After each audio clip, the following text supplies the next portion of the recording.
أعوذ بالله من الشيطان الرجيم. بسم الله الرحمن الرحيم. يا أيها الذين آمنوا اتقوا الله وكونوا مع الصادقين. قال النبي صلى الله عليه وسلم: خيركم من تعلم القرآن وعلمه. صدق الله العظيم وصدق رسوله النبي الكريم، ونحن على ذلك من الشاهدين والشاكرين. قابل قدر معزز بزرگان دین،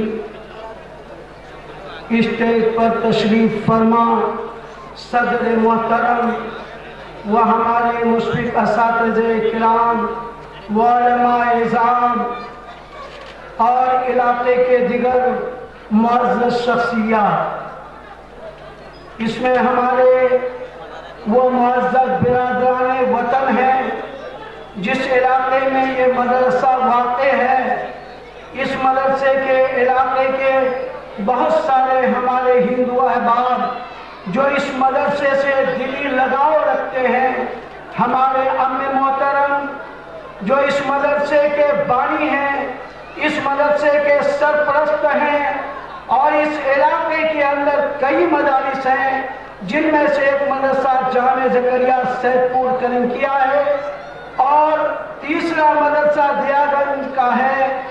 ان تمام مدارس کے بانی ہیں، اس مدرسے کے ذمہ دار ہیں، اور علاقے کے بے شمار مساجد ہیں جو علاقے کو انہوں نے دیا اور علاقے کی تاریکی کو دور کیا اور علاقے کی ضلالت و گمراہی کو دور کرنے کے لیے انہوں نے جو خدمات پیش کی وہ ہمارے مشفق چچا حضرت مولانا کبیر الدین فاران مظاہری ہیں، جو صدر ہیں ابو الحسن علی ایڈوکیشنل اینڈ ویلفیئر ٹرسٹ کے، اور سیکریٹری ہیں حضرت مولانا ارشد کبیر خاقان، جنہوں نے اپنی محنت سے اس علاقے کے اندر مدرسے کا جال بچھایا، مساجد کا جال بچھایا، مکاتب کا جال بچھایا.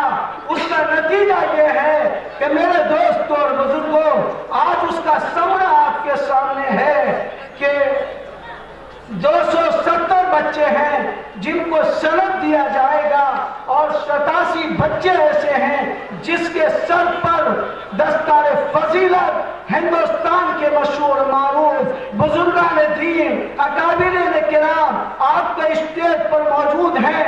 ان بچوں کے سر پر دستار فضیلت رکھیں گے.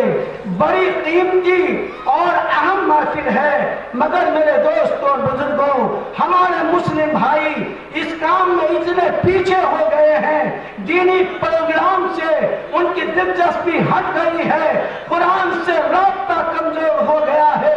ہمارے بہت سارے غیر مسلم بھائی اسٹیج پر بہت دیر سے تشریف فرما ہے، وہ اطمینان سے آپ کے پروگرام کو سن رہے ہیں، آپ کے میرے دوستوں اور بزرگوں طریقوں کو دیکھ رہے ہیں.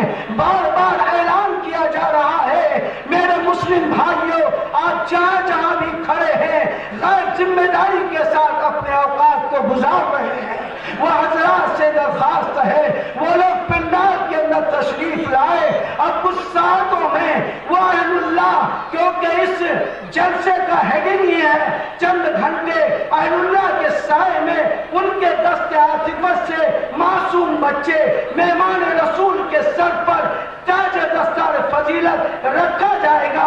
اس لیے میں تمام مسلمانوں سے عرض کرتا ہوں، اگر آپ قرآن سے محبت رکھتے ہیں، نبی پاک صلی اللہ علیہ وسلم سے محبت رکھتے ہیں، یہ جلسے کا جو حق ہے میرے دوستوں اور بزرگوں، اس کو ادا کرنے کے لیے آپ جلسے گاہ میں تشریف لے آئے. اس مجلس کے مقام کو آپ کیا سمجھ رہے ہیں میرے دوستوں اور بزرگوں؟ حضرت مولانا اسد اللہ صاحب کا شعر ہے، رشک کرتا ہے فلک ایسی زمین پر، رشک کرتا ہے فلک ایسی زمین پر मुफस्सल जिसमें 2-4 घड़ी जिक्र खुदा होता है। मेरे दोस्तों और बुजुर्गों, इसलिए आप हजरात से गुजारिश है, अगर अपनी बख्शिश आपको मंजूर है, अगर आपको जन्नत चाहिए, आप हजरात पूरे मशागिल को छोड़कर अगर बस्ता स्टेज के अंदर मेरे दोस्तों में पिंड आकर के बैठ जाए और उलमाए किराम के अल्लाह के बयानात को सुनकर मुस्तफीद हो। मेरे दोस्तों और बुजुर्गों, आज हमारी क्या हैसियत है, हमारी क्या औकात है। मेरे दोस्तों, औरंगजेब का वाकया आपके सामने रखता हूँ। औरंगजेब बादशाह था, उनके नजर में कुरान की ये अजमत थी, कुरान की ये अहमियत थी। बादशाह होने के बावजूद हमारी कोई औकात उनके मुकाबले में नहीं है। वो जमाने में मुअज़्ज़ज़ थे, मुसलमान होकर वो जमाने में मुअज़्ज़ज़ थे, मुसलमान होकर हम खाक हुए, तारिके कुरान होकर। मेरे दोस्तों और बुजुर्गों, अगर हमारे दिल में कुरान की अजमत होती, जलसा का प्रोग्राम 2 बजे से शुरू है, लेकिन आज ईशा का वक्त करीब आ गया, उसके बावजूद मुसलमान जलसगाह में हाजिर नहीं है। अर्ज कर रहा था क्योंकि 10 मिनट का वक्त है, उसी के अंदर मुझे अपने तकरीर को खत्म करना है। औरंगजेब का जो बेटा हाफिज कुरान हो गया, उस बच्चे को औरंगजेब ने अपने बाप शाहजहां के पास भेजा, कहा कि बेटा जाओ अपने दादा से मिलकर के आओ, सलाम कलाम करके आओ। औरंगजेब का दोनों बेटा दादा के खिदमत में पहुंचा। दादा किले के अंदर बैठा हुआ था, जाकर के सलाम किया। दादा ने पूछा कि बेटा क्या कोई ईद है? बेटे ने कहा ईद से भी ज्यादा खुशी का दिन आज है कि हम दोनों भाई हाफिज कुरान हो गए हैं। ईद से भी बढ़कर हम दोनों हाफिज कुरान हो गए। आज हाफिज कुरान का जलसा है, कुरान वालों का जलसा है, उम्मत का ये अलमिया है। आज हिंदुस्तान के हालात क्या है? आज हमारे चचा मोहतरम की कदो काबिश से ये मदरसा एक ऐसे इलाके में कायम है जहाँ पर हमारे हिंदू भाइयों की आबादी ज्यादा है, उसके बावजूद वह हिंदू भाई हमारे चचा के दोस्ती की वजह से, उनके मिलने जुलने की वजह से इस इदारे से ऐसी मोहब्बत करते हैं। उसी का नतीजा है बहुत सारे हिंदू भाई आपके महफिल में मौजूद हैं, आपके मोहब्बत में, आपके खुशी में शरीक होने के लिए आए हैं।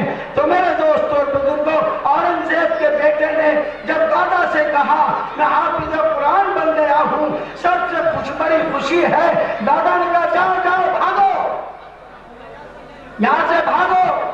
कहा दादा जान हम तो हाफिज कुरान हो गए हैं, आप ये कह रहे हैं? हाँ, इसी वजह से कह रहा हूँ कि तुम्हारे हाफिज बनने से मेरा क्या फायदा? तुम्हारे बाप के सर पर ताज रखा जाएगा, तुम्हारे बाप के सर पर ताज रखा जाएगा, मुझे क्या मिलेगा? मेरे दोस्तों, मेरे इस्लामी खैरतमंद साथियों, भाइयों, इस वाकया को इबरत की निगाह से देखो। जब ये दोनों बच्चा अपने बाप की खिदमत में गया, बाप से ये कहा कि अब्बा जान दादा ने ऐसा कहा। तो मेरे दोस्तों और बुजुर्गों, अब्बा ने कहा जाओ मेरे अब्बा से कह दो कि मैं भी हाफिज कुरान बनूंगा और मेरे बाप के सर पर भी ताज रखा जाएगा। ईमान वाले भाइयों, ये मकाम है, ये अजमत है कुरान का। हजरत औरंगजेब मेरे दोस्त हुकूमत के मसरूफियत के बावजूद साल भर हुकूमत का काम करते थे और रमजान शरीफ में दिल्ली के जामे मस्जिद में तरावी की नमाज पढ़ाया करते थे। मेरे दोस्तों और बुजुर्गों, ये दिलचस्पी लोगों की थी, इसलिए आप हजरात से गुजारिश है कि यह पौधा जो लगा करके दिया है, इलाका वालों की जिम्मेदारी है, इसको संभाले, बच्चों को ज्यादा से ज्यादा मदरसे में दाखिल करे और खुद भी कुरान कामिल बनने की कोशिश करे। वक्त हुआ चाहता है, मैं इन्हीं बातों से आप हजरात से रुखसत होता हूँ कि अल्लाह ताला हम सबको अमल की सआदत नसीब फरमाए। आखिर अल्हम्दुलिल्लाह रब्बिल आलमीन। जज़ाकल्लाहु खैरन। बहुत कीमती बात थी, इंशाअल्लाह हम सब अमल पैरा होने की कोशिश करेंगे। देखिए डाइस पर